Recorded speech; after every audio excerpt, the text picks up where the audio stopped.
Hey, this is Carla from California, and you are listening to Two Broads Talking Politics. Be sure to subscribe on your favorite podcast app.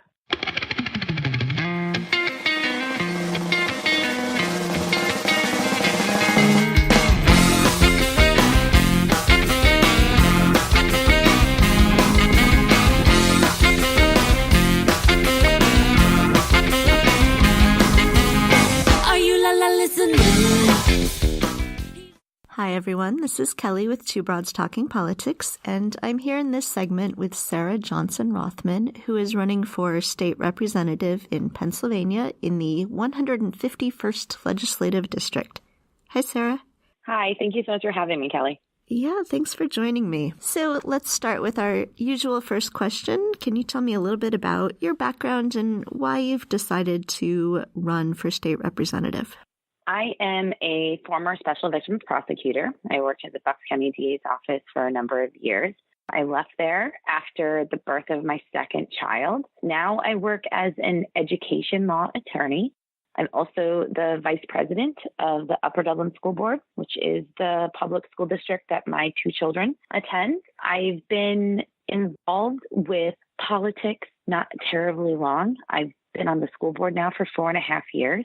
But I didn't really consider that politics. We don't really have politics on the school board, at least not our school board. But because I got appointed to that position and then elected in 2015, I've been active with my local Democratic Party. And, I made the decision to run for the state house after the 2016 presidential election. I think that was probably a motivating factor for so many people to get involved. But it definitely was for me as well. So a lot of people say if you're interested in running for office, you should start with school board. I guess one of the questions is both, how do you see that, do you agree with that advice? Do you think that running for school board has helped prepare you for this kind of run? And do you think, you said you don't have politics on your school board, but do you think the work of being on a school board is helpful in the kind of work that you'll be doing in the state legislature? Yes. So, and when I say there's not politics on the school board, I should say there's not partisanship on the school board, because I think in any organization, you're dealing with personalities and figuring out how to work with others. So when I got on the school board, I did not get on it for the purpose of it being a stepping stone. A lot of people asked me when I was on the school board. I was appointed in 2014, and I had just turned 34 years old. I was the youngest member of the school board. I'm still the youngest member of the school board of our local. And I got asked the question all the time, so what are your political ambitions? And I kept telling them, none. I don't have political ambitions. I'm here to serve my community. I have a completely vested interest in my local school district. It was one of the common refrains. The school board is the pinnacle of my political career. And then, of course, now I look like a big liar because I'm trying to do something else. So I think being on the school board has been really a wonderful experience for me, in a learning experience, learning how things operate. We have our school district is small in the idea that we only have 4,100 kids in the district. However, we have a budget of more than $100 million. So being on a school board, you have to learn all the intricacies of how a school district is managed. And you're learning your position of a board member, being more of a governance and trying to not interfere with the management, which is really your paid administrators, those experts in education that are doing that. I think being on the school board has been really, really wonderful in learning how, I chair the policy committee. I've been the chair of the policy committee now for 3 years, and learning how to work with all these different stakeholders and when you're formulating policy, which is very similar to legislation. So I have to go out and talk to, when I want to look at a policy change, I'm talking to community members. I'm talking to the administrators. I'm talking to teachers. I'm talking to other board members. And when I want to advocate for a certain policy, I know how to speak to other board members, just like I think that when you're in a position of as a legislator, and if you want people to vote on a certain piece of legislation, you know how to talk to people and build those relationships. So I think that it has been a really good experience, but I don't think it's necessary for everyone to do it. I did a training program when I made the decision to run for the state legislature, Emerge Pennsylvania, which trains Democratic women to run for office. And one of the things that they talked about is that, if there's a position that you really want to go for it now. Don't worry about this building blocks of, well, I have to do school board first, and then I'm going to do, maybe township council, and then I'm going to, whatever the path is go for the position that you really want with understanding you really need to be qualified for it too. And I don't think you have to be on the school board to be qualified for another position. However, I definitely think that the experience will help me in the state legislature. It's interesting and good that Emerge is saying that, because I think one of the things we hear so often is that women feel like they need to do all these stepping stones first, and men say, nope, I'm just going to run for this. And right. As we've been talking about all week, Pennsylvania has a serious gender discrepancy in leadership positions. And so I think it's especially important in Pennsylvania for women to realize that they can and should run for office. Yeah, and I think, this is one of the silver linings of Donald Trump, is that for me, thinking about running for the state legislature, it's like, well, you know what?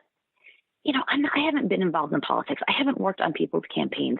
I don't know the people that I think I'm supposed to know. And so initially, that's something that made me question, and can I do this with that? And it's like, you know what?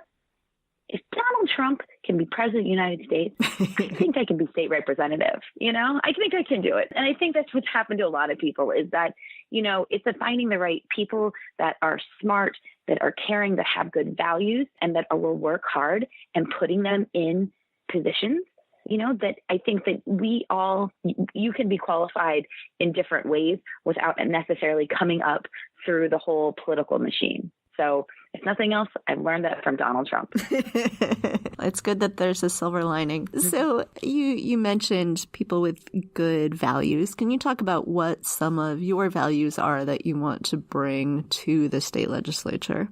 Honesty, sincerity, authenticity. I think that overall, those are traits that we don't usually use when we're describing politicians. In a lot of ways, when people talk about politics, it's almost a dirty word. It's one of the things you don't talk about, with strangers or family members or friends, right? Religion and politics, don't talk about those, right? And so I think that the idea of it is just, it's difficult, and it can get ugly and dirty. And for me, when I look at most politicians, trust isn't something that just comes to mind. A lot of people are out there for their own interests. They are using it as stepping stones. It's what is they're doing for this is their, career. And so that is not what I'm about. I mean, I'm about doing the right thing for the right reasons. And I think that if we have more people in elected office that look at their job, looking at positions of public service like that, we can really make some significant change and some progress. And we can also change what people think about our elected leaders.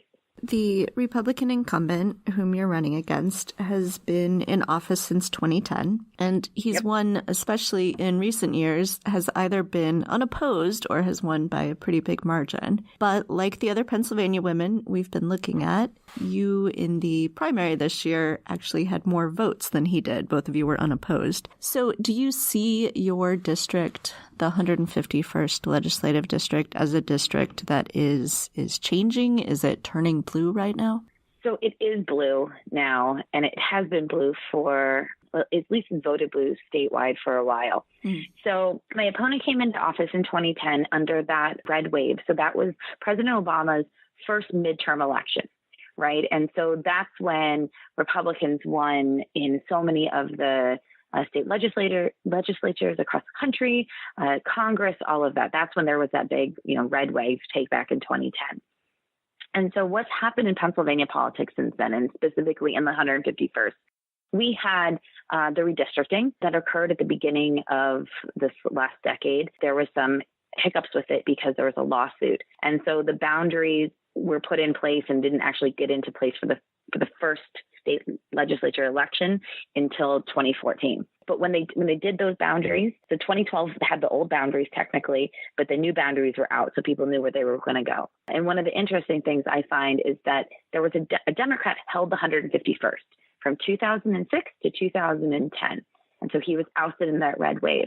When they redid these lines, that former state rep was removed from this district. The boundaries were drawn around him, so he couldn't run again. So since then, 2014, no Democrat ran. In 2016, a nice guy, Jimmy, who I've spoken with several times, he ran for the office. But I think that when you look at the 151st, since the new lines have been into place, it has not voted for a statewide Republican. It's voted for every statewide Democrat.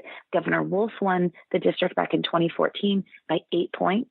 And that's when the Republicans had about 1,000 more registered Republicans than Democrats. In 2016, Hillary Clinton, she won the district by 14 points over Donald Trump. I mean, she crushed it. And that was still when Republicans had a majority of registered voters in the district. So since that presidential election in 2016, we have seen a definite swing. So all the momentum that, I feel out there, you see actually in the numbers. And so as of the primary here in May, there was 191 more registered Democrats in the district than Republicans. And that's the first time in the 151st history we've had more registered Democrats. This is a district that votes for Democrats. It votes for women.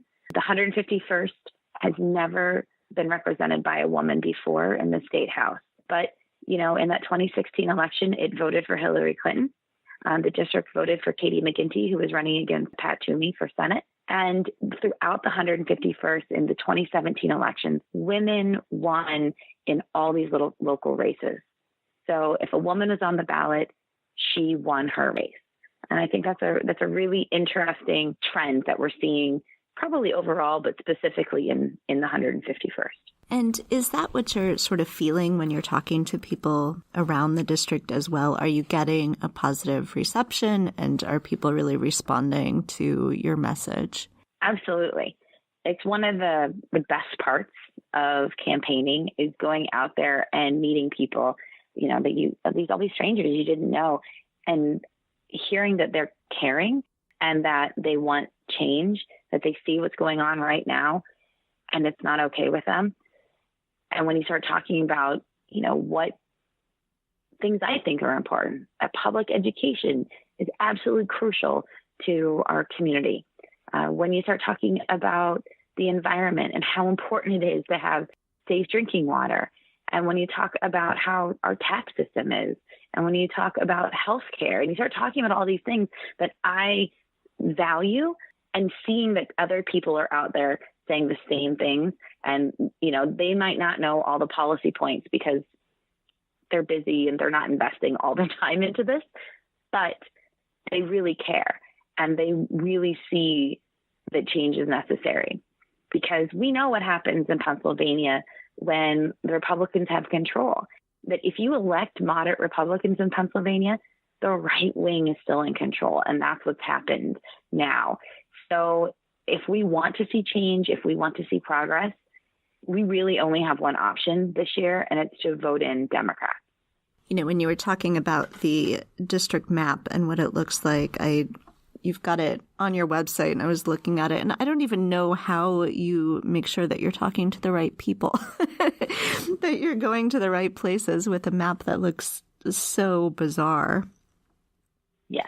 Gerrymandering is a lovely thing. So I've actually looked at the maps from the last, few iterations, and it used to be this kind of like circle, right? It made sense. It was, very compact, and then it spread out over the last few cycles of redistricting. So it's fun. I mean, at this point, I know that it's all of Montgomery Township. I know it's all of Horsham Township.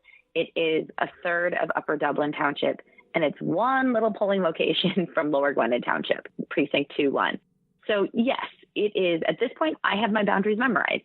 But for a lot of people, they have no idea. And even for my kids go to school. My kids go to one of the public elementary schools in Upper Dublin. And even Upper Dublin, or this elementary school, Fort Washington's catchment, only part of it is in the 151st. And so I had friends that were going to the voting booth in this primary and said, I'm going to go vote, because they're not people that typically vote in primaries. they get there and they're like, your name's not on the ballot. It's Madeline Dean, you know, and so it's like, oh, right. Well, you live on the other side of Pinetown. That's why, you know, I mean,